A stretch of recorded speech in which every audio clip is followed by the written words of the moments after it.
அதிகபட்சம் எத்தனை வயசு வரை இங்க இருக்கலாம்? 40க்கு மேல வாங்க, 52க்குள்ள போயிருக்கு. 10 வருஷம் அதாவது கணக்கு வச்சுக்கணும். ஆமா.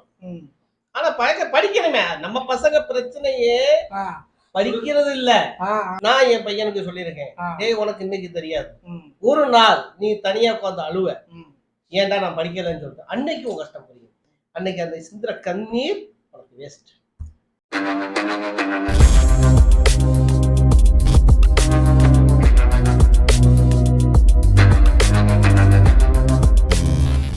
புதுசா ஒரு வீட்டு வேலைக்கு வரான்னு வச்சுங்களேன், சவுதிக்கு நான் ட்ரை பண்றேன், புதுசா நான் ட்ரை பண்றேன் அப்படின்னு இருக்காங்க. அவங்களுக்கு நீ என்ன சொல்றீங்க? என்ன உங்களுடைய தரப்புல இருந்து என்ன அட்வைஸ் சொல்லுவாங்க? புதுசா வரோம், எதுவா இருந்தாலும் நான் ஃபேஸ் பண்ணணும்னு வரணும்.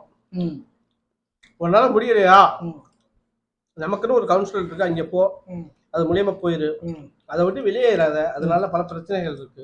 உன்னுடைய ஃபியூச்சர் ஸ்பாயில் ஆயிடும். 5 வருஷங்கிறது லேஸ்பட்ட காலம் கிடையாது. இந்த நாட்டுக்கு திரும்ப நீ வர முடியாது. கண்டிப்பா கண்டிப்பா. ஓகே, அதனால உன்னால முடியாதுன்னு சொன்னா நேரா கவுன்சிலர் போ, அங்கே உன்னுடைய குறைகள் சொல்லு, அவன் ஏதாவது நிவர்த்தி பண்ணுவான் கண்டிப்பா. இருந்தாலும் கவுன்சிலர் அந்த அளவுக்கு இதா இல்ல, கோஆபரேட் பண்ண மாட்டேங்கிறாங்க அப்படின்னு. அது இருக்குதான் செய்யுது, அது இல்லைன்னு தான் சொல்ல முடியாது. நாம அணுக வேண்டிய முறையில நேரம் அணுகணும். சரி சரி. லாஸ்ட் போய் நான் ஊருக்கு போகும்போது எனக்கு பாஸ்போர்ட்ல பிரச்சனை, பாஸ்போர்ட்ல தண்ணி பட்டுருச்சு. அணுக வேண்டிய முறையில அணுகுனேன், கூடிய சீக்கிரம் பாஸ்போர்ட் எடுத்தேன், ஊருக்கு போயிட்டேன். சரி சரி.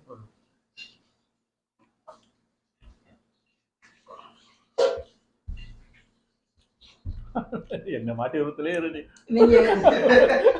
என்ன ராவுல மாட்டி விருத்திலே இருங்க.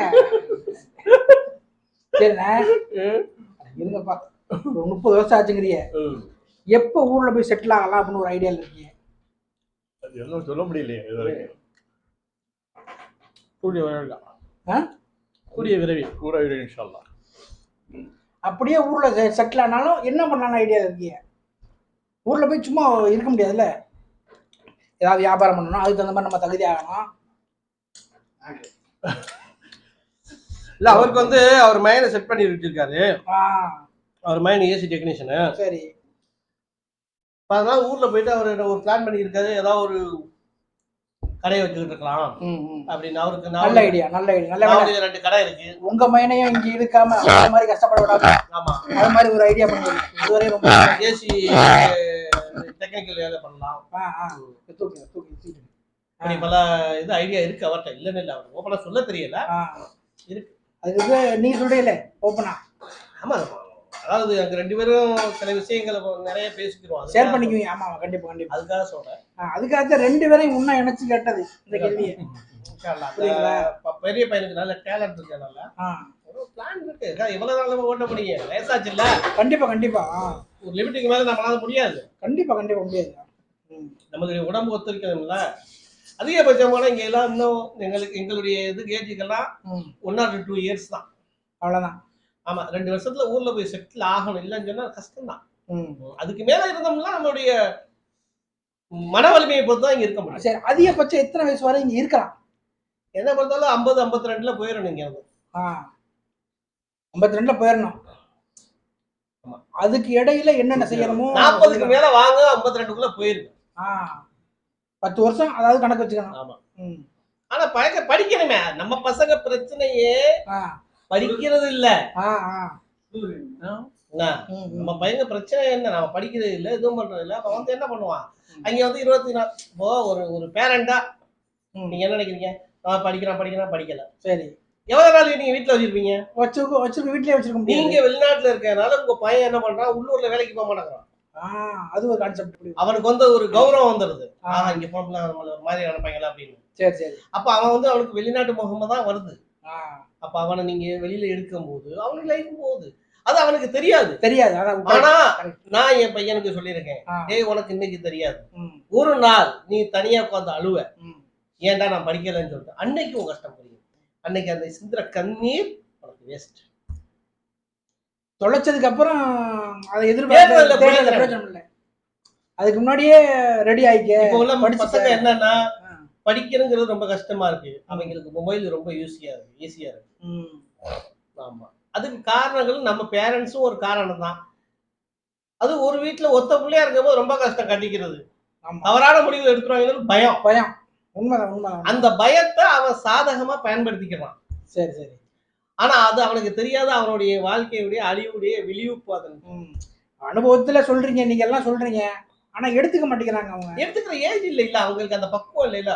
ஒரு மனுஷன் 30 வயசுக்கு மேல ஒரு பக்குவப்படுவான். அவன் வந்து இங்க ஒரு 5 வருஷம் கஷ்டப்படும் போது ஆஹா நம்ம தப்பு பண்ணிட்டோமேன்னு எண்ணுவான். இந்த வந்திருக்கேன் என் தம்பிமே, அவனுக்குமே தான். சரி சரி. ஏதோ படிங்கடா, டெக்னிக்கல் வே போங்கடா, நான் கேட்கல.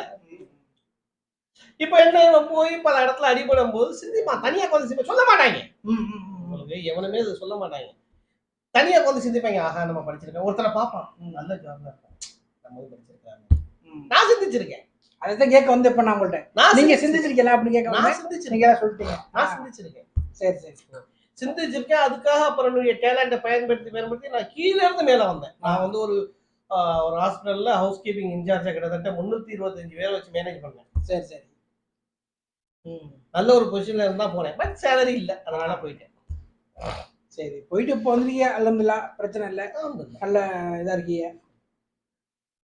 இப்போ உள்ள ஜெனரேஷன் யாரும் விரும்ப மாட்டேங்குது. எவன் படிச்சு ஒழுங்கா நல்ல குவாலிஃபிகேஷன் அவன் தான் விரும்ப மாட்டேங்கிறான். அன்குவாலிஃபை இருக்கவன் எல்லா இடத்துக்கு தான் பொண்ணு முகத்துல கிளம்புறான். சரி சரி சரி. எப்படியோ போய் வீட்டோ டிரைவரோ நல்லா படிச்சவன், அதாவது படிச்சவன் எல்லாரையும் சொல்றதை விட இப்படி சொல்லலாம். அதாவது நிறைய பேர் இன்னைக்கு வந்து பேருக்கு பின்னாடி 3 எழுத்தையோ 2 எழுத்தையோ போட்டுக்கிறது பெரிய விஷயம் கிடையாது. சரி சரி. நீங்க பிஇ படிச்சவனே நிறைய பேரை பார்க்கலாம் ஊர்வல்ல. ஆனா 10 பேரை நீங்க எடுத்து கேட்டீங்கன்னு வச்சாங்களேன், பிஇ படிச்சுக்கா சர்டிபிகேட் வாங்கியிருக்கான், அதுதான். ஆனா அதோடைய டேலண்ட் அவன் இல்ல இல்ல இல்ல.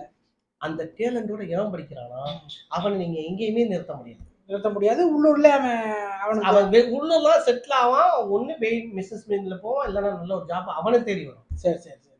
வெறும் பேரை போட்டிருக்கான்ல, அவனால எந்த பிரயோஜனம் கிடையாது. அந்த அந்த பட்டமே அவனுக்கு ஒரு சுமைதான் என்ன பொறுத்தளவு. சரி சரி. அதை ஒழுங்கா டேலண்டா முறையா பயன்படுத்திக்கணும், அதுதான் அப்படின்னு சொல்ல வரீங்க. நாலேஜை தேடி போகணுங்க, அறிவை வந்து தேடி போகணும். சும்மா உட்காந்துக்கிட்டு இருக்காது. நம்ம பசங்க அறிவை தேடி மொபைலுக்குலாம் போறான். அதுதான் சிக்கல். இப்ப புக்கில் போக மாட்டேங்கிறான். மக்கள் வந்து புக்கில் தான்